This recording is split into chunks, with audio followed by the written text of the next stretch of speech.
United States Housing and Urban Development, Fair Housing investigator, Kelsey Jorgensen. It's happened again.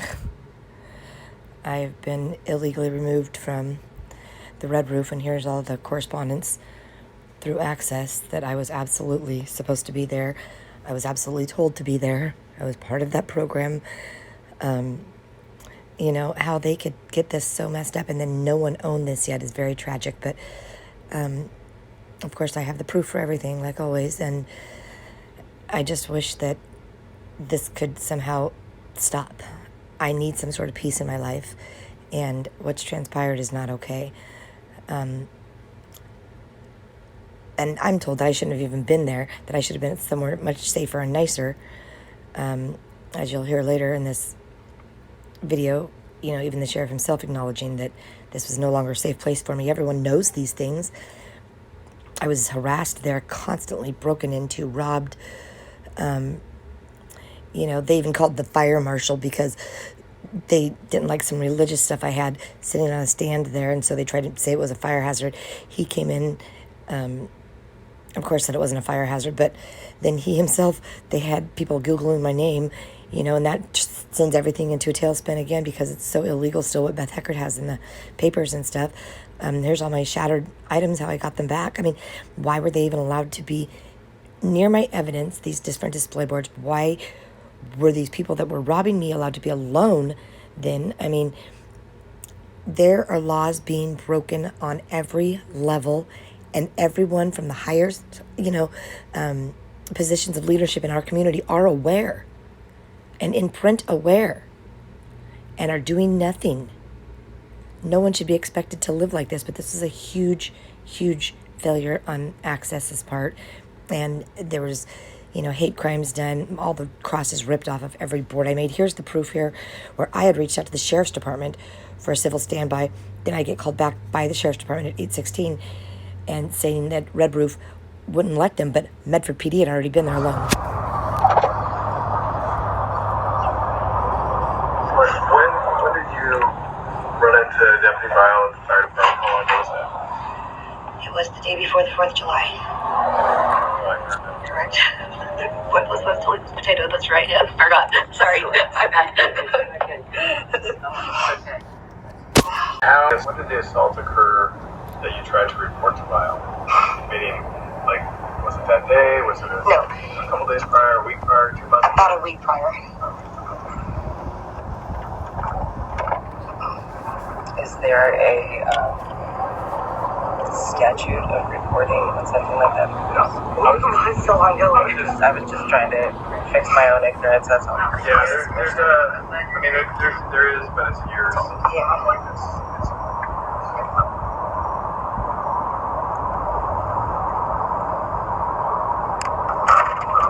But I would assume,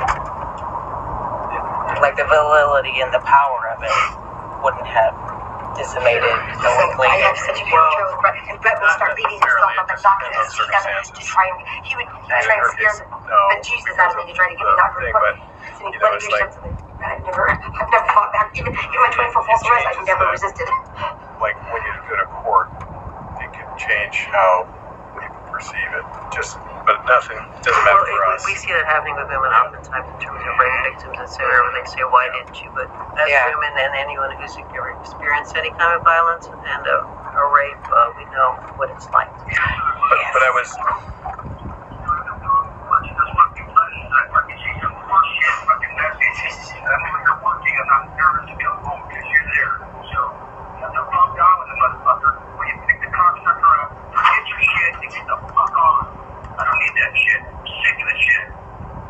That's Brett.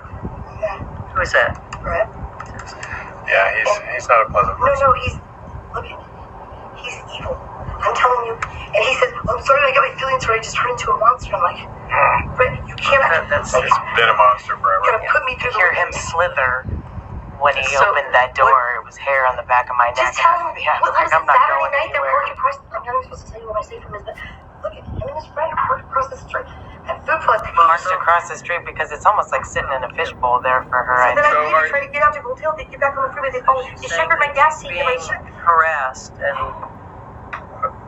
So So you're staying at the Ramada, or No, We're not supposed to say oh, the that. rest. but we're not supposed to say it. But I mean, it's sitting duck right there. Well, they should, if anybody, be able to talk to you and feel safe.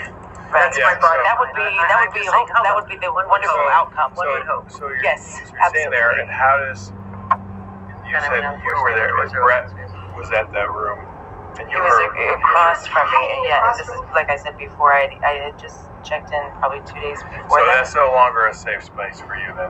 Celeste, is that I wouldn't believe so. fair to say? You should hear the stuff right after your deputies left that night. We put all this stuff in prison in a new texting app.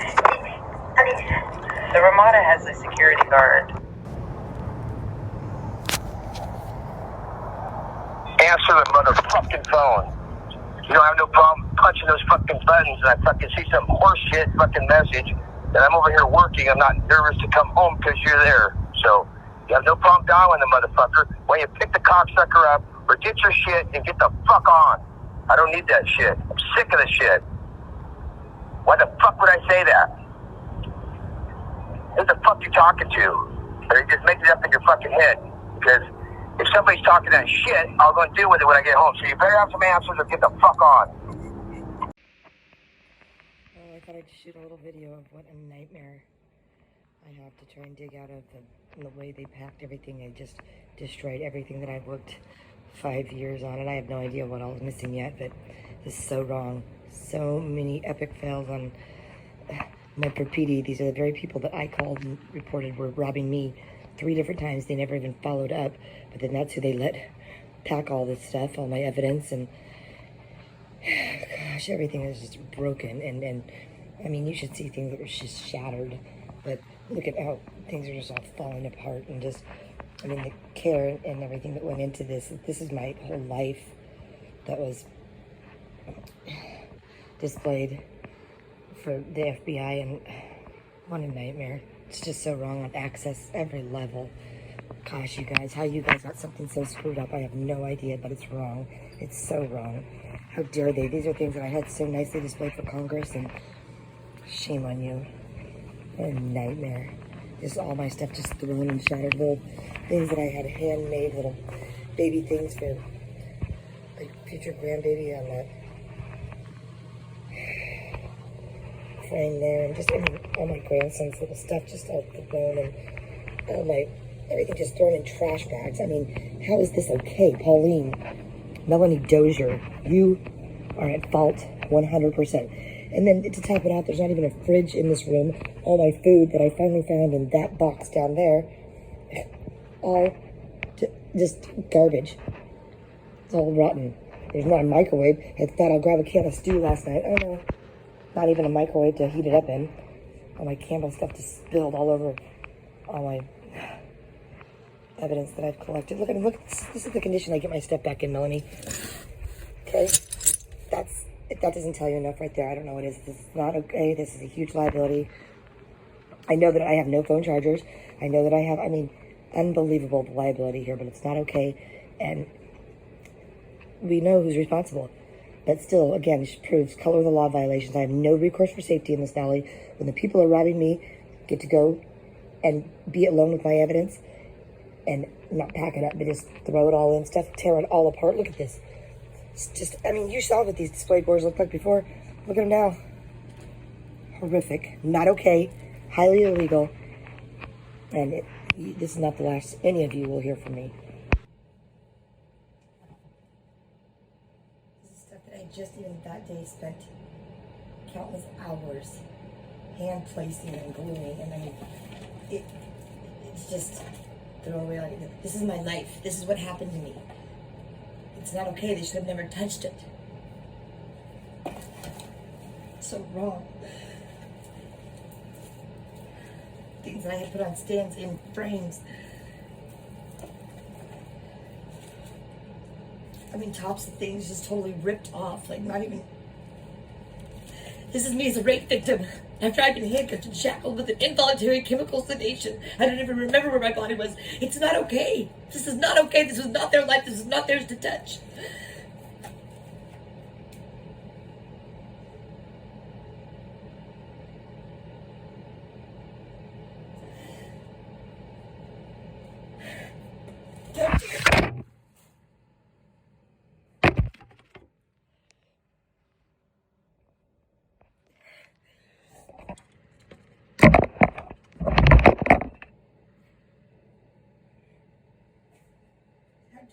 roof in? Just because Medford PD lied to you, came and said you guys can pack all my stuff up and throw it away. Of course that's what they want. I told you my lawsuit was against them. Tops ripped and stuff. I had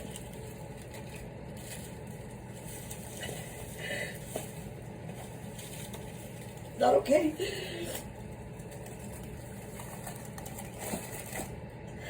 This is not garbage. This is my life.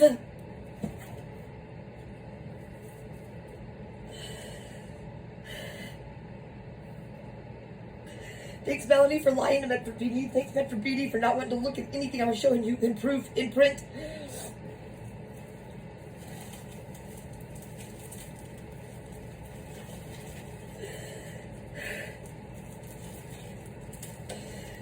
Glue gun stuck there.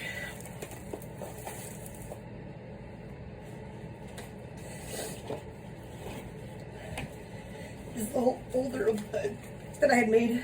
Little girls are special. About being a foster parent, Beth Heckert. About all the little foster girls I raised.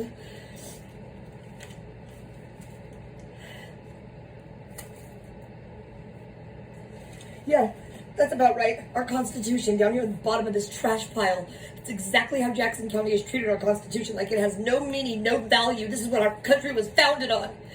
And you guys have all disregarded it. Just like Red Roof Inn did, just like Access did. Talk about evidence tampering. Pathetic. Heads are gonna roll. But in the meantime, my life gets turned upside down again. Let me tell you something. Those 13 young soldiers that just lost their lives did not lose them in vain. So something needs to get set straight here. Something needs to be right. Because I'm telling you something right now. My dad did not risk his life overseas in Korea, crawling around on that demilitarization zone, 40 below, in the United States Army, for this kind of crap to happen. Shame on you all. This is un-American, downright.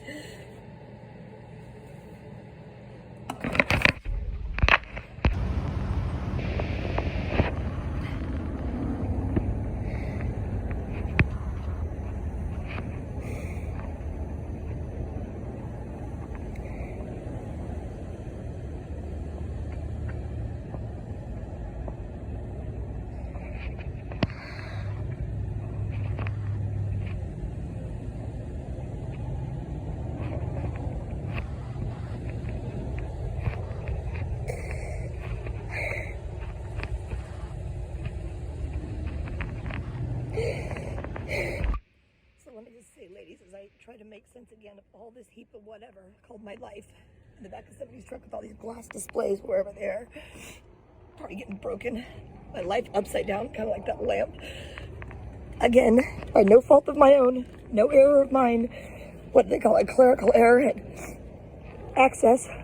Sorry, not my fault, but you know what, mighty costly error, because I'll tell you something right now.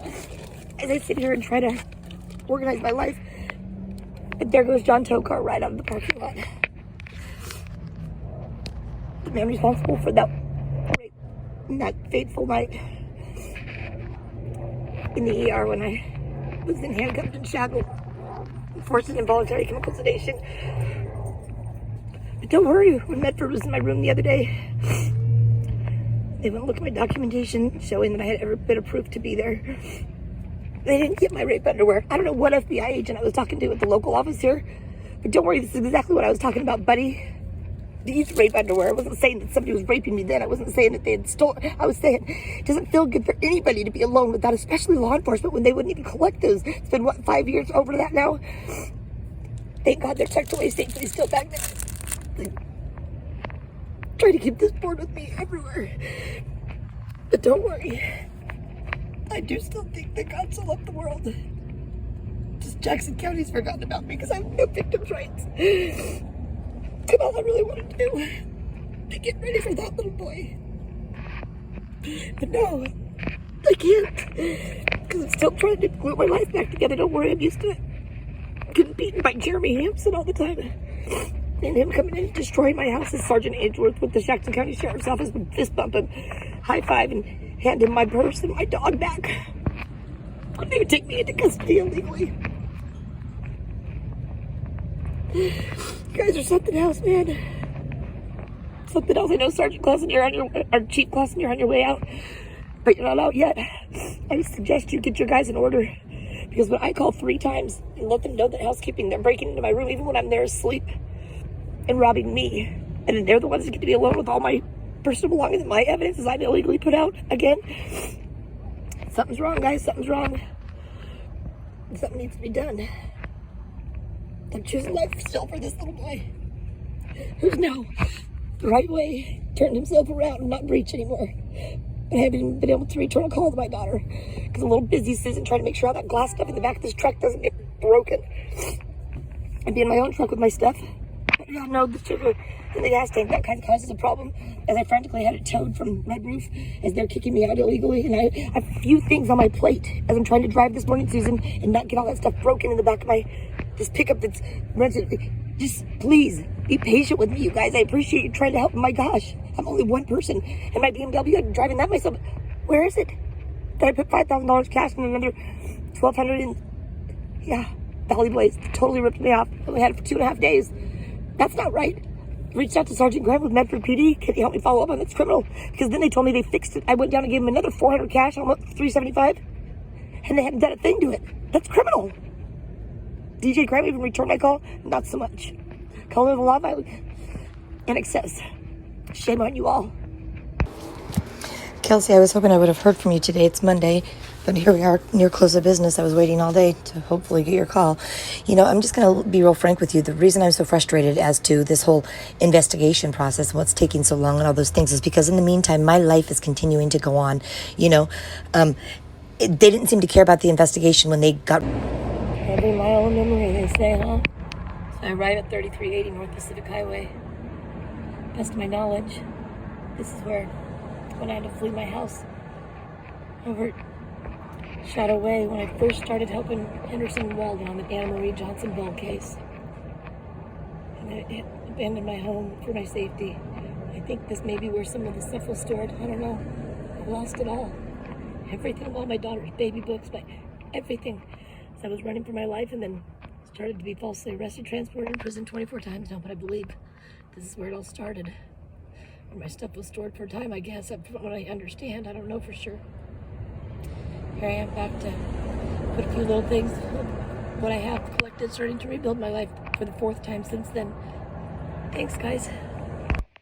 So let me just stop even in this moment of unloading what Red Roof could consider my trash, but I'm treated as such, but not even close. It's evidence. When I was at the Sheriff's Department on 62 in Vilas helping them, they called me 50 times, Walden and Henderson, for my help on the Anna Marie Johnson Bell case that's still yet to be completed, which they know the truth to all of that, and that started this. I was then physically assaulted by Sheriff Nathan Sickler. I'm sorry, it's the truth. And instead of just quickly saying sorry, I mean, he did this on video, grabbing my phone violently out of my hand because he didn't want me to go to the media with the rest of the story. So he then assaulted me, my thumb ligaments torn, taking my phone. When I said I'd call the media, they would want the rest of the story and keep my daughter safe. But no, now he's physically assaulted me, now robbed me of my phone. I simply just went to pick up the red phone on the counter. I didn't know what it dialed. All I knew is I was trying to look for the Corey Falls, the sheriff at the time, who didn't even know I was there yet. I hadn't even been told. Or Brandon Boyce, my friend with OSP. Apparently that phone dialed dispatch quickly. Nathan Sickler was a detective at the time, and his goons start to gather around me real quickly, and I'm in total fear, don't know what's going on. They then tell me to put my hands behind my back, and that was the first of my 24 false arrest, transports, and imprisonments for improper use of 911, they say, when I didn't even dial a 9 or a 1 or a 1. I simply just picked up the phone on the counter because they had just stolen mine. But here's another piece. So during one of those times when I was illegally incarcerated, then handcuffed, and sexually assaulted there in the basement of that jail by Deputy Titus Cosgrove Walker. That's only after I had been in the hospital raped from John Tokar, the video earlier. The guy that gets to just shop freely at Food for Less with his nice new truck, you know. So then I'm in the hospital for rape, handcuffed and shackled. As a rape victim, mind you. But that wasn't good enough for them. No, they had to come towards me with these sedation agents, 2 vials in hand, chemically sedate me against my will. I I'm now incoherent. Then released to this group of this mob of very anxious to get at me. Unfortunately, the biggest legal gang of bullies in Jackson County, because Beth Heckert has refused to bind them with the chains of the Constitution, so they become a legalized version of the first Thomas Jefferson refers to as the criminals, the enemy of the people. So then released incoherent, still don't know where my body was. First period of time. I resurfaced finally at the jail being interviewed incoherent by Detective Tony Young. Slight conflict of interest, wouldn't you say? Beth Heckert, considering he's Kyron Horman's stepfather, the little boy who is still missing, that precious boy, but he couldn't even objectively detect that case or be an investigator, as he's dealt with Desiree, his poor precious mourning wife, for so long that he simply probably sees the subject of the case. That's why he would interview me incoherent and not even look into the fact that I had been a foster parent with Jackson County for 10 years, which is all I told that nurse. So now I'm in the basement of that jail being interviewed incoherent by this very biased investigator, not even given due process, no Miranda rights. But while in that jail, then I get sexually assaulted by Walker Titus Cosgrove, where I'm being very vocal, exercising my constitutional rights, freedom of speech, explaining to them why I should not be there, how this was so wrong. And they figured out a good Taliban way to shut me up was to just violently get my clothes off me. Titus then steps on the back of my garment, shoves me forward, knowing I would trip, my garment would fall, genitalia and all exposed, completely nude, then forced to continue walking, in handcuffed, restrained, bound, as Deputy Walker kicks my clothing, my garment that I desperately reached for, and they broke my wrist when I tried to just reach for that. I wasn't resisting anything, and they jerked me back so hard. Forced to walk that longest walk of shame down to the SHU-1 as a very innocent woman, contributing member to Jackson County, completely humiliatingly nude. As Titus chanted that face, that ass pattern, same difference. My mugshot then is an incoherent rape victim released all over to the media. And anyway, so it goes. I lay there, fetal position, begging for anything to cover my lady parts, and they tell me they're in waste management and I'm nothing but waste to shut the F up about all of it. But thank you, Red Roof. I didn't need this. I didn't need this access. I must have just thrown all this evidence. Yeah. Shame on you all. Shame on you all. But here we go again. So Carrie Borgen, Executive Director with Access. I don't think the few things I'm asking that be immediately replaced or returned with the receipts I provided that were either broken or stolen from Red Roof, as they were alone with all of my things after already robbing me, is asking too much. Nor do I think simply that the groceries that I had already purchased be replaced rather than with a dry bag of prunes is asking too much. I've provided you with all of these receipts. I'm just asking you guys to do the right thing. I left all my debit cards there for you since they were inactive and all the fraudulent activity. My mail dropped off at the front desk there. They stole my U.S. bank stuff. I had to go open a P.O. box, paid for that out of pocket, just so I can get my mail finally. I had to pay out of pocket a lot of money to have my truck rapidly towed over to A&G. You guys are being so unreasonable. But then as I'm waiting there in the parking lot for you, didn't even come to the door. You send me a voicemail telling me that you want to talk to me. Braylon comes out and talks to me so kindly from the front desk. And then you have Medford PD show up 3 deep and harass me and bully me again. It's funny how anybody can drop my name and boy, they're Johnny on the spot. But if I call for assistance for something legitimate, it's crickets. Crickets. It's not okay. I absolutely cannot help myself because it's just on every level so wrong. But as I still sit here and try to sift and sort through, doesn't matter. But this is what I kept out of the bags from Access of the food that they think they replaced all the $100 worth of groceries I had just purchased at Food for Less. So, but yeah, thanks for these carrots. It's the first thing I'm eating today, but pretty sad day. I'm not asking for a handout, people. Just asking for my own stuff back.